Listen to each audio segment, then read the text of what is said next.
Que bênção podermos voltar à nossa sala, à sala do banquete. Eu vos saúdo a todos com a paz do Senhor. De retorno ao nosso canal, não esqueça de deixar o seu like, de se inscrever, de fazer o seu comentário, de compartilhar. Nós estamos de pé na nossa promessa da nossa Bíblia de Estudo Pentecostal. Então é essa área específica da nossa vida, onde a gente dedica-se na escola bíblica dominical, naquela janelinha, na página, focados na EBD. E o nosso tema de hoje é o verdadeiro alcance do sexto mandamento, baseado no capítulo 5, versículo 22 do livro de Mateus, Evangelho de Mateus, que é a leitura diária, e hoje é o nosso pãozinho diário, focados na EBD. Eu quero ler junto com os irmãos algumas versões, que é muito importante quando a gente lê versões bíblicas, vocês que têm Bíblia aí na mão, procurem examinar. E nós vamos ler, eu estou aqui com a Bíblia de Jerusalém, é uma Bíblia católica muito boa, e ela fala sobre a grandeza, a riqueza, com detalhes sobre aquilo que nós vamos ou estamos estudando. Isso é muito bom quando a gente examina a palavra de Deus à luz da Bíblia. Então eu estou aqui com a Bíblia de Jerusalém, ela é muito boa, e a versão dela diz o seguinte: Mateus, o capítulo 5 e o versículo de número 22, quando ele diz assim, eu, porém, vos digo, todo aquele que se encolerizar contra seu irmão, acompanhe na sua Bíblia, terá de responder no tribunal. Aquele que chamar ao seu irmão de cretino, nesta versão, estará sujeito ao julgamento do sinédrio. Aquele que lhe chamar de renegado ao seu irmão terá de responder na geena de fogo. Então, essa tradução é da Bíblia de Jerusalém. Ela é muito boa quando nós analisamos paulatinamente. O estudo ele é riquíssimo. Quando a gente analisa na NVI, que é esta versão aqui também, que é ótima, ele diz aqui um pouco diferente. Mas eu lhes digo que qualquer que se irá contra seu irmão estará sujeito a julgamento. Também qualquer que disser ao seu irmão raca será levado ao tribunal, e qualquer que disser louco corre o risco de ir para o fogo do inferno, na versão da NVI, a nossa versão, a nova versão internacional. Na NTLH, que é essa aqui, que ela é muito boa também, ela está aqui, ela diz um pouco também diferente. Mas eu lhes digo que qualquer um que ficar com raiva do seu irmão será julgado. Quem disser ao seu irmão, você não vale nada, será julgado pelo tribunal. E quem chamar o seu irmão de idiota estará em perigos de ir para o fogo do inferno. São versões diferentes. Agora, na nova Almeida atualizada, que é esta aqui, que ela é muito boa, ele já diz assim também um pouco diferente, mas com as mesmas conotações. Ele diz assim, eu, porém, lhes digo que todo aquele que se irá contra o seu irmão estará sujeito a julgamento. E quem insultar o seu irmão estará sujeito a julgamento do tribunal. E quem chamar seu irmão de tolo estará sujeito ao inferno de fogo. Diz assim um pouco diferente. Agora eu tenho uma que é a versão velha, a Almeida Corrigida Fiel. Ela também é ótima, ela diz um pouco diferente. Ela diz assim, eu porém vos digo que qualquer que sem motivo, veja bem que essa aqui ela é um pouco diferente, se encolerizar contra o seu irmão, será réu de juízo. E qualquer que disser a seu irmão raca, será réu do sinédrio. E qualquer que lhe disser louco, será réu do fogo do inferno. São aqui umas 5 versões que a gente pôde verificar. Então, como já vimos no vídeo anterior da nossa segunda-feira, a primeira antítese, quando Jesus ele anterioriza radicalmente o mandamento pelo o que está escrito nessas traduções, nós podemos detectar que dá para ver que a gente precisa vigiar mais. Então, ao ressaltar que a pessoa que se ira contra a outra ou se refere a ela com desprezo ou calúnia, terá a mesma culpa diante da própria palavra de Deus. Na última versão, que esta aqui é a versão velha que lemos, que é Almeida revisada, corrigida, chamada versão velha, aparece a frase sem motivo, que é omitida nas outras, ou em outras versões. Segundo alguns teólogos, a frase sem motivos é um reflexo de um variante textual posterior. Então é aceito entre eles como legal, visto que a interpretação estava subentendida no original, que vocês podem examinar na própria palavra de Deus. Uma vez que o próprio Jesus, veja bem, se manifesta sua ira justa no ato da purificação do templo, quando diz lá em Mateus capítulo 21, versículo 12 e 13, então eles admitem que a pessoa pode também fazer. Porém, eu particularmente vejo que o homem em si nunca vai chegar à estatura perfeita para agir como Jesus agiu no templo. Ele é a própria perfeição. Eu creio que é muito perigoso quando a gente toma certas decisões temerárias, e por esta razão o sábio diz lá em Eclesiastes 7,16, vocês podem observar na Bíblia de vocês, 18, ele disse que nós não devemos ser sábio ou demasiadamente sábio nem justo. Mas Jesus ensina como nós podemos alcançar o verdadeiro caminho do 6º mandamento. Isso aí é muito importante. Das prescrições da lei, veja bem, Jesus realizou o que era figuras. Substituiu a sombra pela realidade. Observamos que ele rejuvenesceu o que estava envelhecido. Em suas mãos, a legislação mosaica recebeu as modificações requeridas pelo espírito do cristianismo, o espírito cristão. É comparar como a flor e a planta, ela se destrói pelo desenvolvimento do fruto. E assim, o que aconteceu com a lei precisava acontecer. Porque os odres velhos, encharcados pelo judaísmo fanático, eram incapazes de conter o vinho novo do Evangelho da Paz, revestido, amparado pela nova aliança. Então Jesus começa esclarecendo a justiça excedente através de 3 exemplos dos 10 mandamentos, tendo como primeiro exemplo, não matarás. E veremos demais depois. Quando Jesus diz, eu vos digo, ele não estava dizendo em um tom de desprezo ou desonra aos anciãos do passado.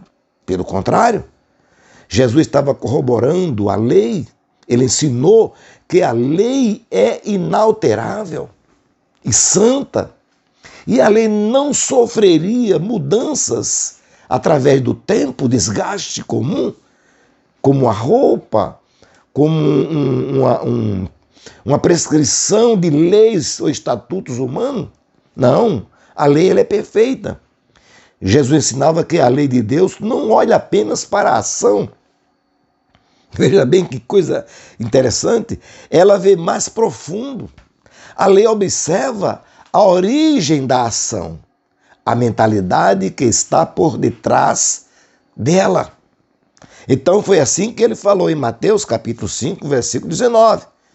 Ele disse, pois do coração do homem procedem os maus pensamentos. E entre esses maus pensamentos está o homicídio. Quantos homicídios foram cometidos? Porque foram premeditados, alimentados, uma ira, uma angústia. Então, para os judeus é difícil reconhecer a natureza culposa de processos interiores do coração. Eles não entendiam que são os processos da alma e as atividades do próprio coração. Quando Jesus advertiu sobre a ira, ele estava tratando com uma família cristã, porque todos eram cristãos. Veja bem que as palavras vos e irmãos, ele estava se referindo aos discípulos. O teor da palavra, numa irmandade não pode existir ira, não pode existir maldade. Se há, tem algo errado. Então, com base no texto original, a ira ela pode mostrar-se em duas direções. Isso é óbvio, para dentro e para fora. Quando a ira ela é acalentada, quer dizer, recebe guarida dentro da alma, ela só vai gerar amarguras, rancor, ódio. E isso a gente nota em todas as pessoas.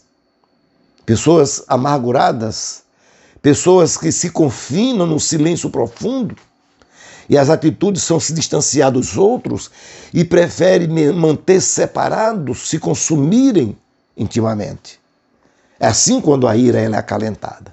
Quando a ira ela sai de dentro do homem, é notada pelo comportamento agitado. Se quando estava dentro, ela confinava o homem, agora quando ela sai, o comportamento muda, é agitado. Ações agressoras, a ponto de falar todas as palavras citadas por Jesus, como ele disse, raca, que é igual a moros, é uma palavra aramaica, louco, vazio, fútil, era aplicada de modo indelicado. Significava que era como cuspir no rosto de alguém, quando se chamava alguém, tratava com raca. E Jesus proíbe o seu uso e diz que esta infração torna o indivíduo réu do sinédrio. Usar a palavra louco é arriscar-se ao fogo do inferno.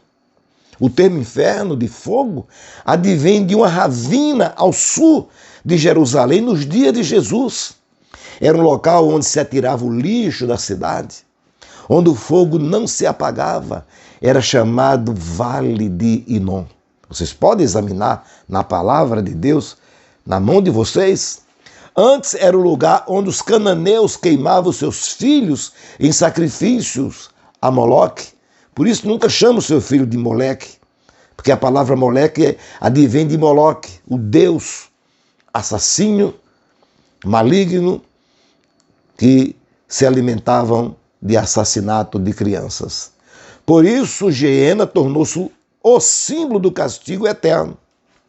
Portanto, observamos a palavra raca como louco. Em outros lugares tem a mesma equivalência. Raca, o louco.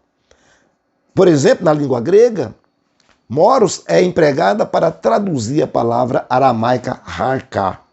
Mesmo que haja dúvida sobre a equivalência, Jesus proíbe as duas. Para refrescar somente a nossa memória, os antigos bastava apenas não matarás. Tá ótimo. Não matar era o suficiente moral para cumprir a lei. Mas odiar, prejudicar e até bater era permitido pela lei distorcida pelos rabinos. Como diz a Bíblia, um abismo chama outro abismo. Mais tarde, esse desamor, essa incontinência, legitimou a pena de morte. Era por questões morais, culturais e religiosas. Observamos em Levítico, capítulo 20, versículo 8, isso tornava o povo insensível. As pessoas matavam e se apresentavam para os sacrifícios religiosos com uma aparente tranquilidade de consciência. Conforme você pode ler em Isaías capítulo 1, versículo 10 ao versículo 20, examine, tranquilo. Mas Jesus refaz o caminho da moral judaica. Ele afirma que quem não ama não pode se aproximar do altar. Só é ler em Mateus capítulo 5 e versículo 23. Então as tradições tinham distorcido o decálogo, onde estava escrito não matarás. Nenhum ato de morte pode ser praticado sem desrespeitar a lei. Isso é óbvio. Não matar é não matar sempre, em todas as circunstâncias, sem exceção. O interdito de não matar recebe da parte de Jesus uma ampliação de sentido. Em primeiro lugar, a morte pode ser entendida sob diferentes facetas. A morte psicológica, afetiva, econômica, moral e também física. Por isso, o ódio, a inveja, o ciúme, o calote econômico, que muitos dão em outros, são outras formas de assassinatos, de tal forma importante para Jesus. Então, nós observamos que ele veta a prática de desprezar alguém, de chamar alguém de louco ou idiota. Está claro no pensamento de Jesus que para evitar o ato é preciso controlar a intenção do coração. Os atos são a expressão concreta das intenções. E para que os atos sejam mudados, é preciso mudar as formas de pensar. A nova lei faz uma reversão mental e prática. O novo mandamento da nova aliança. Aos antigos era o juízo, o sinédrio e a geena. Agora é o perdão e a libertação. Por esta razão, se não é permitido matar, a grande lição de Jesus, revertendo a hermenêutica judaica, é preservar, valorizar e estimular a vida. O perdão e a reconciliação são formas de resgatar, recuperar, salvar vidas numa pedagogia oposta ao desejo de vingança, de ódio e de condenação. Mateus, ele usa a expressão adelphos, quer dizer irmãos, para indicar que não há distinção diante de qualquer pessoa. Todas as diferenças criadas pelas culturas, classes ou regime político são empecilhos para se aproximar do altar. Altar é símbolo de vida, então devemos amar a todos sem distinção. Então é aquilo quando diz aqui, nós podemos alcançar com êxito e entender o sexto mandamento. Que Deus assim abençoe. Não esqueça de deixar o seu like. E até amanhã, se Deus permitir, voltaremos na sala do banquete, focados na EBD. Fica com o Senhor, em nome de Jesus.